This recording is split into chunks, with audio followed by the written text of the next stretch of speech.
Hey there, Chiefs Kingdom. Let's be real for a second. This past season didn't end the way we all dreamed. We were on the brink of making NFL history with the first ever Super Bowl three-peat. The buzz was real, the energy, off the charts. But then came the Eagles. And man, they didn't just beat us, they ran us over. A 40-22 loss on the biggest stage hurt. Not just because we lost, but because of how we lost. We didn't look like the Chiefs. We looked outpaced, outplayed, and exposed. That game brought every weakness into the spotlight. Protection issues, depth concerns, and yes, the age starting to show across key positions. It was a wake-up call, a reminder that even dynasties have to evolve to survive. But here's the thing, every setback plants the seed for a comeback. This offseason isn't just about patching holes, it's about reshaping the future. A future where Mahomes has the time he needs in the pocket, where the defense has fresh legs and fire, and where the Chiefs don't. Just return to form. They redefine it. Let me ask you something. What do you think was the biggest problem last season? Was it the offensive line, the secondary, or maybe the lack of depth across the roster? Drop your thoughts in the comments. I'll be going through them and pinning the best insights. And hey, if you believe the Chiefs will come back swinging in 2025, do me a solid, hit that like button. It helps way more than you think. And if you're not subscribed yet, now's the perfect time. Join us on the road to 4,000 subscribers and be part of this journey as we break down everything Chiefs every week. All right, now let's talk about what actually changed this offseason, because there were some moves that might surprise you. So you're probably wondering, after a loss like that, how do you even start putting the pieces back together? The answer, one move at a time. And for the Chiefs, the 2025 offseason was all about making the most out of a tight cap space. Let's start with the good news. Kansas City managed to hold on to two absolute cornerstones, Nick Bolton and Trey Smith. Locking them in was a statement. Bolton remains the heart of our defense, a true sideline-to-sideline presence who plays with intelligence and grit.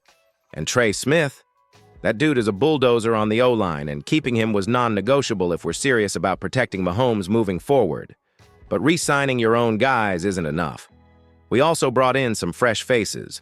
Veteran cornerback Christian Fulton joins the squad, adding much-needed depth to the secondary.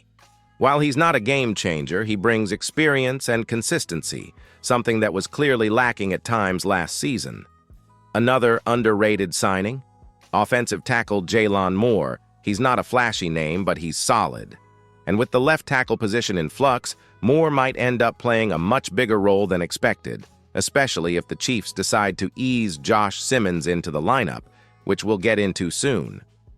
Now, here's the reality check. These moves are good, but they're not blockbuster. They're calculated, smart. They show that Kansas City isn't trying to make splashy headlines. They're playing the long game. And that means one thing. The 2025 NFL Draft would be the true turning point. But before we dive into that, I want your take. Do you think the Chiefs did enough during free agency? Were you hoping for someone bigger?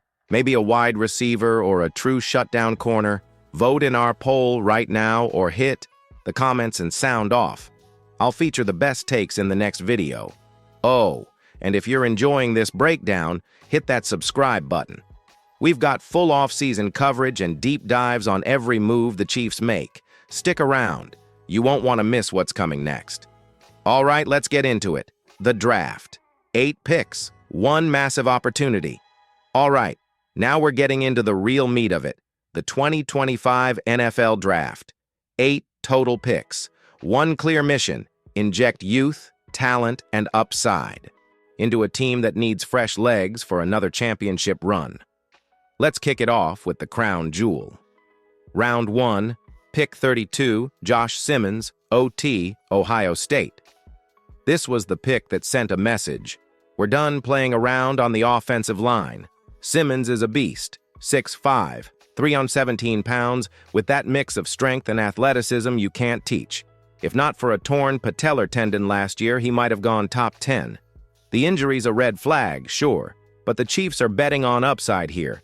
And listen, if he's even close to 100% by week 1, Mahomes might finally get the protection he deserves. If he needs a little time, Jalen Moore steps in, and it's a win-win. Round 2, pick 63. TBD player name, defensive focus hypothetical. We're still waiting to see exactly who lands here, but based on needs, I'd say this pick has to go toward the defense, probably a cornerback or safety. Don't be shocked if the Chiefs reach slightly for an explosive athlete to mold into a starter under Spagnuolo's scheme. Round, pick 66, via Titans. An extra third-rounder is gold. This is the kind of spot where Kansas City thrives, grabbing high-upside players that other teams overlooked. Keep an eye out for a speedy wide receiver or perhaps a linebacker who can contribute on special teams immediately. Round 3, pick 95. TBD skill position hypothetical. Another chance to find a value gem. Could be an interior lineman, a TE2 to back up Kelsey, or even a project QB if Veach wants to stir the pot. This is where the roster-building magic happens. Round 4, pick 133, depth, pick territory. By this point, the Chiefs will be looking for guys who can contribute rotationally. Think D-line depth, maybe another developmental corner or an aggressive edge rusher with high motor. Round 7, picks 226, 251, comp, 257, comp. All right, these are long shots, let's be honest. But Kansas City's scouting department lives for this range. This is where you find those special teamers who stick around and maybe, just maybe, grow into something more. Think of someone like Isaiah Pacheco, 7th rounder turned stud. It can happen again. Now here's what I want from you. Which of these picks are you most hyped about? Josh Simmons seems like a game changer, but hey, maybe you're the kind of fan who's already diving into round 7 sleepers. Drop a comment with your favorite pick or the one you think will surprise everyone in training camp. And let's make this fun. Head to the comments right now and vote. Which side of the ball? Needed more help? Offense or defense? We'll tally up the responses for our next breakdown. Also, if you're still with me at this point, you're clearly not a casual fan. So do me a favor, subscribe to the channel and help us hit that 4,000 subscriber milestone. It means the world to us and keeps content like this coming your way every week. Okay, so we've got the names. But now let's talk about fit.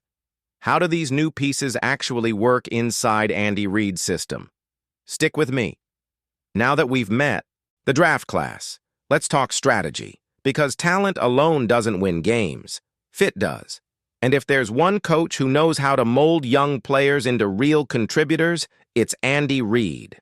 Let's go back to Josh Simmons for a second. In most systems, a first-round tackle coming off a major injury might be brought along slowly. But with Reid's offense, there's flexibility. Mahomes thrives on movement and improvisation, and Reid builds his line to allow for that. Simmons, if healthy, could find himself starting sooner than expected, and if not, Jalen Moore gives us breathing room while Simmons develops at his own pace. It's a smart setup, not a rushed one. Now say Kansas City uses one of those third-rounders on a wide receiver, a burner type.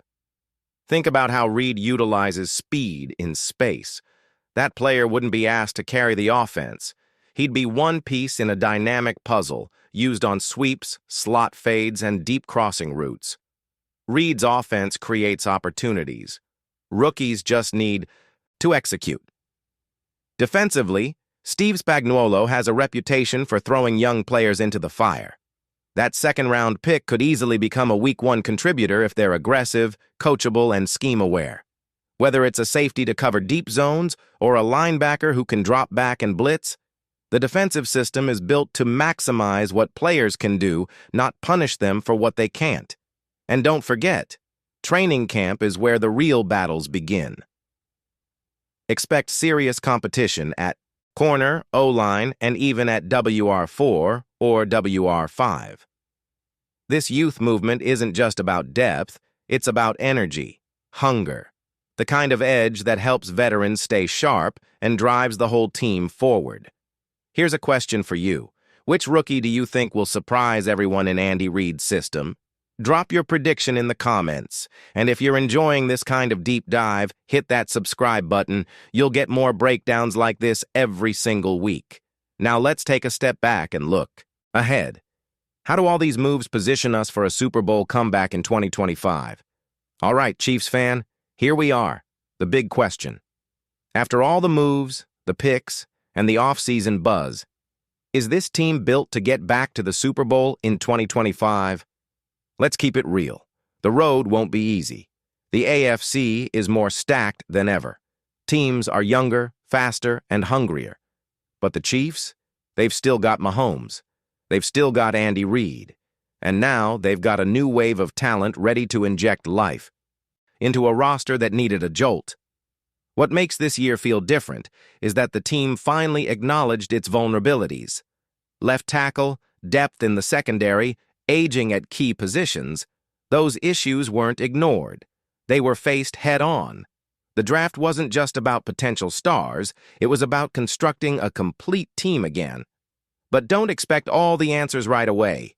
The first few weeks of the season will be crucial. Will Simmons be healthy and ready to anchor the left side? Can a late-round receiver or corner emerge in camp? Will the new additions gel fast enough to make an early impact? Still, with Mahomes leading and Reid calling plays, this team always has a shot. The energy feels different. It's not a defend the crown mentality anymore. It's a let's take it back kind of hunger. So let's turn it to you. Do you believe this team makes it back to the Super Bowl in 2025? Drop your prediction in the comments. We'll be featuring our favorite takes in next week's video. And hey, if you've made it this far, you're part of the Total Chiefs family. Don't leave without subscribing and hitting the notification bell. We're bringing you everything from roster breakdowns to training camp updates as the season heats up. Let's do this, Chiefs Kingdom. A new era is beginning.